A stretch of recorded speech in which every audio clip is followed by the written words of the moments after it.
Nyakaramoga Juang keno machiegni nonro mar oboke kawuono chieng' tich abich tarik 23 dwe mar abiriyo e higa mar 2021 en geno mara ni ichiew e yono makare. Marwako e chenro ni nyinga Chris Owino, kaka pile an kod oboke adek: The Standard, Daily Nation kod The Star. Kawuono wachake kod oboke mar The Standard. Thor mar wach nyimo oboke mar The Standard and a surprise police raid on judges' chambers. Surprise police raid on judges' chambers.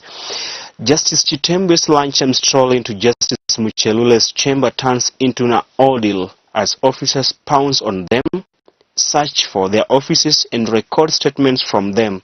Judges say they have no idea what it was all about. Ekinde mane Jayal Buche Justice said Chitembe ne odhi limo Jayal Buche wadgi mano Justice Muchelule e chamber mar Jayal Buche seche ma diero chieng' kanyo.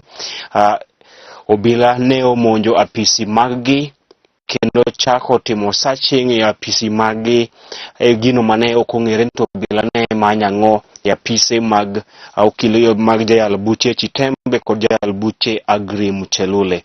Nyaka sani pod obila ok onyiso ler malong'o e wi gino mane gimanyo e apisi mag Jayal Buche Chitembe kod Jayal Buche Aggrey Muchelule. Kata kamano ne obila bang'o wacho ne gimonjo apisi mag Jayal Buche ariyogi kalure kod weche mag mibadhi, kendo wabro neno ni to en mibadhi mage. Ito thoro oboke mar The Standard bende los e ywaro kod wich bar masani koro kwako jodito mag siasa e pacho kae e wi chenro mar loso riwruok mar siasa motelo ne yiero maduong' mabiro.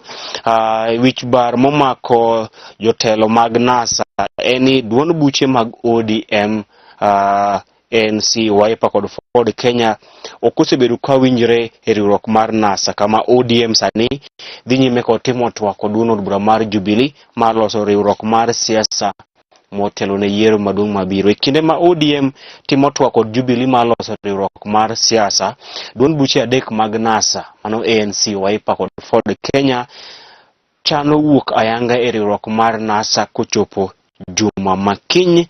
Kata kamano midhiero sani koro kwako duond od bura mar Ford Kenya, mana ka NASA lero ni odiochieng' manyoro Ford Kenya dakuog e riwruok mar NASA nikech nitiere ywarok e wi telo mar NASA, e wi telo mar Ford Kenya, kama nitiere bura e nyim doho kaachiel kod duol mar Register of Political Parties e wi ng'ano ma en jatelo mar Ford Kenya e kind Wafula Wamunyinyi kod Moses Wetangula. Koro manyiso kalure kod chik Ford Kenya dakuog e riwruok mar NASA nikech jotelo monego bed ni puodho wuok margi e riwruok mar NASA onge. Doho pod ochungo wach makamano manyiso ni Ford Kenya dakuog e riwruok mar NASA nikech gionge kod jatelo margi moyiedhi, nikech bura mar yango ni to ng'awa men jatelo mar Ford Kenya pod ni e nyim doho manyaka Ford Kenya rit ba doho gol chung' margi ni ng'ano me jatend duond od bura mar Ford Kenya e kind Wafula Wamunyinyi kod Moses Wetangula eka ginyalo wuok e riwruok mar NASA. Manyiso ni mondo ANC, Wiper wuog e riwruok mar NASA nyaka gidhi gitim twak kod duond od bura mar chama cha mashinani mar Isaac Ruto oko mo riwruok mar NASA, nikech chik wacho ni mondo wuo riwruok mar NASA duond buche adek nyaka wuog oko, to duond buche adek mag Ford Kenya, Wiper kod ANC dak tim nikech Ford Kenya pod nitiere ywarok e wi telo mare. Ito boke mar adek loso e wi anyuola mar Constable Caroline Kangogo, mano Constable mar obila mane ochielore kod magina bang' nego johera ne ariyo. Anyuola mare ne oromo kod anyuola mar Constable Ogweno mabene ne Caroline Kangogo onego e kinde mane ochwal ringre Ogweno ne anyuola mar odiochieng' manyoro. Ito boke mar ang'wen lose e wich bar masani koro okwako jotelo mag siasa mapacho kae to moloyo riwruok mar NASA paro mar Mudavadi, Kalonzo kod Wetangula mar wuok e riwruok mar NASA sani koro nere ka gimogore e lwanda, nikech kata koponi Ford Kenya kata koponi Wiper kod ANC owuok to NASA dak kethi, nikech riwruok manoloso chik manoloso riwruok mar NASA yango ni mondo keth riwruok mar NASA duond buche adek nyaka wuog oko kanyakla. To Ford Kenya sani dak wuog e riwruok mar NASA nikech pod nitiere ywarruok ewi telo mar Ford Kenya, kendo wach makama nitiere nyim doho manyiso ni Ford Kenya nyaka rit doho gol chung' mare ewi ng'ano ni en jatelo mar Ford Kenya e kind Moses Wetangula kod Wafula Munyinyi. Mano koro keto chenro mar ANC kod Wiper mar wuok e NASA kama tek mokalo, nikech Ford Kenya dak wuog e riwruok mar NASA kalore kod ywarruok mokwako telo mar duond od burano. Ito boke mar 6, jagoro maduong' mar kotu Francis Atwoli onyiso jotelo mag NASA mondo riwre, ka kamano to idhi loyogi kod jalup ker William Ruto e yiero maduong' mabiro. Unite or Ruto will finish you. Atwoli onyiso jotelo mag NASA ni koponi ok uriwre, Ruto dhi tieko okinyi mang'ich. Ruto dhi bedo nosebedo jaloch e yiero maduong' mabiro asubuhi na mapema saa 2 asubuhi.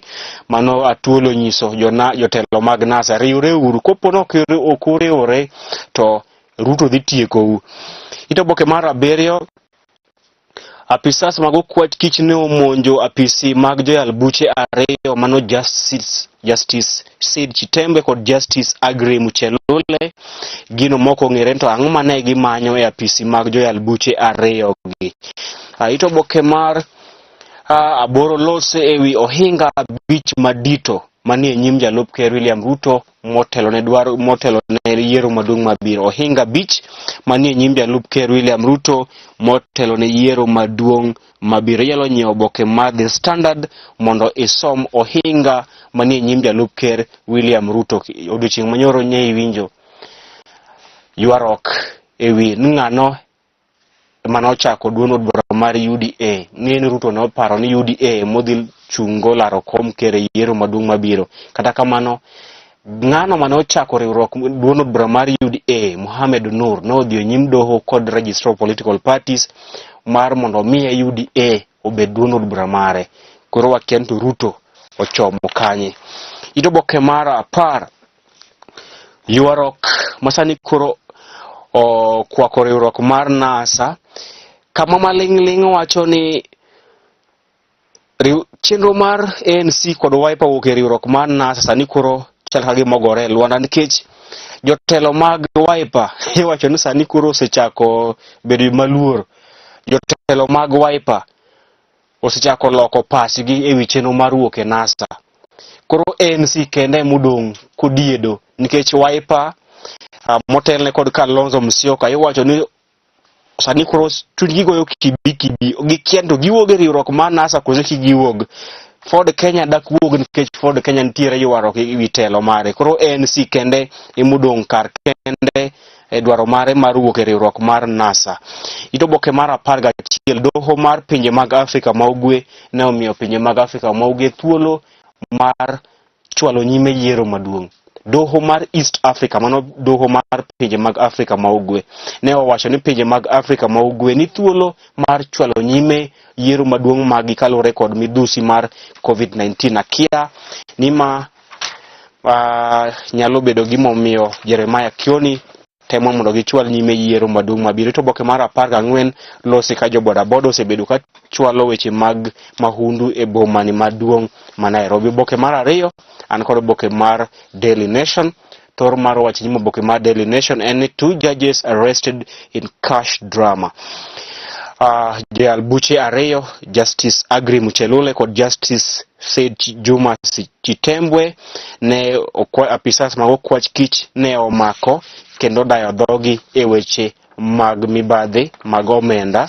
Ito boke mar 4, nyen buok kod ichwang' migawo mar doho e kinde ma obila ne omonjo apisi mag joyal buche ariyo mano Chitembwe kod Muchelule, kendo tero gi nyaka kar jot maduong' mar okwach kich mano DCI headquarter kama ne odadhogi kuom weche mag mibadhi. Ito boke mar 5, gimomiyo sani koro riwruok mar NASA ni e lwet jalup ker William Ruto nikech Wetangula dakuog oko kod Ford Kenya e riwruok mar NASA. Pod nitiere ywarok ewi ng'ano ma en jatend duond od bura mar Ford Kenya, manyiso ni Ford Kenya dakuog oko e riwruok mar NASA nikech doho pok oamua kata doho pok ong'ado bura to ng'ano me jatelo mar Ford Kenya e kind Moses Wetangula kod Wafula Wamunyinyi. Wiper bende sani koro iwacho ni nikech chal kama gidwa dong' e riwruok mar NASA, chal kama gima gidwa ok e riwruok mar NASA, koro dhano kien to Wiper ochung' kanye. Mae biro ito boke mar 6 odiochieng' manyoro, Kalonzo ne onego bed ni timo romo kod Raila, kata kamano pod ok wang'eyo kane gitimo romo ni adier koso. Ito boke mar 6, wich bar masani koro kwako jalup ker William Ruto bang' ka jakom mokwongo mar duond od bura mar UDA mano Mohamed Nur ne odhi e nyim duol mar Registrar Political Parties kod doho mar wacho ni mondo omiye duond od bura mar UDA, ka owacho ni en jakom mar UDA kendo en mano loso duond od bura mar UDA kendo odwa mayo jalup ker William Ruto duond od bura mar UDA. Nyakwara mugi piny tek. Kaka Ruto oseluoro piny Kenya mzima ka uso UDA, koro sani dhi maye UDA kendo dhi biro kod duond od bura mane. Mano ito boke mar jago mane oloso UDA odhi e nyim Registrar Political Parties kodwaro mondo omiye UDA kendo odwaro mayo jalup ker William Ruto UDA, kata odoko ni Ruto osebedo kaluoro pacho kae mangima ka jiwo jotelo kod joganda mondo obed jokanyo mag UDA. Otek matin.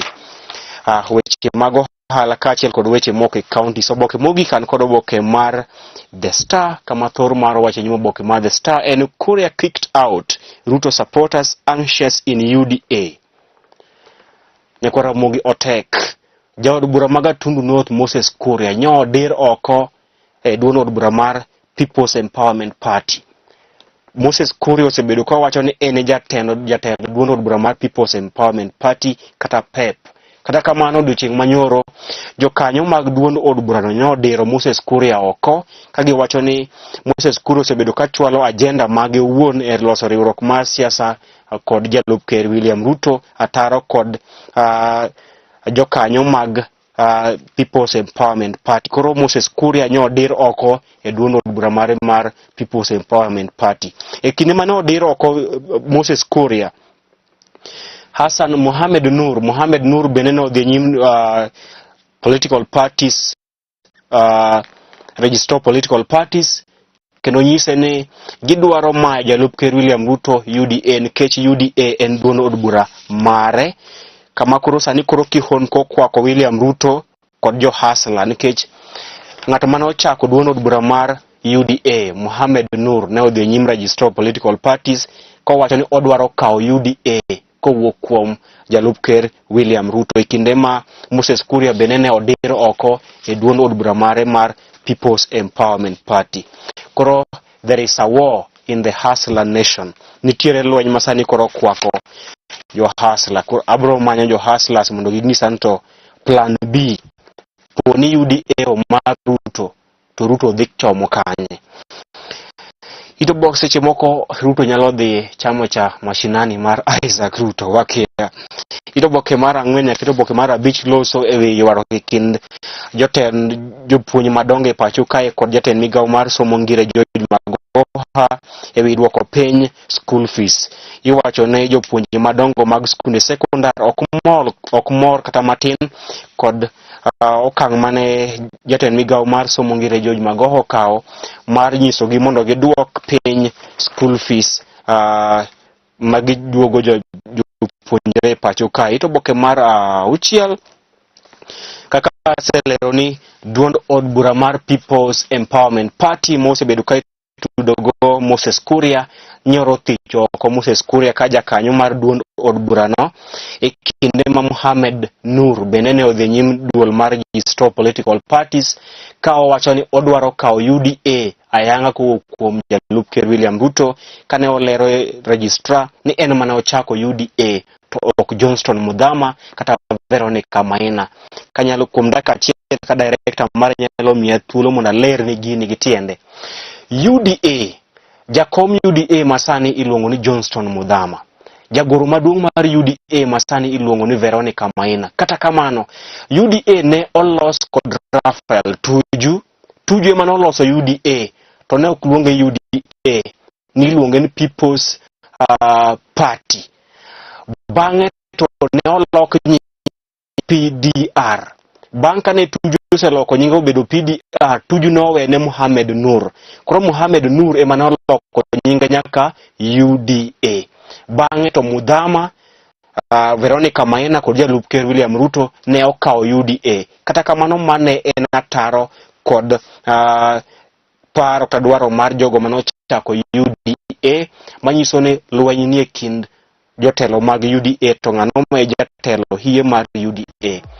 Ang'e ni wabro nyisi ler kaka gigi dhi e seche mag muoch, nikech ma Elolwe TV. Ibed kod weekend makare nying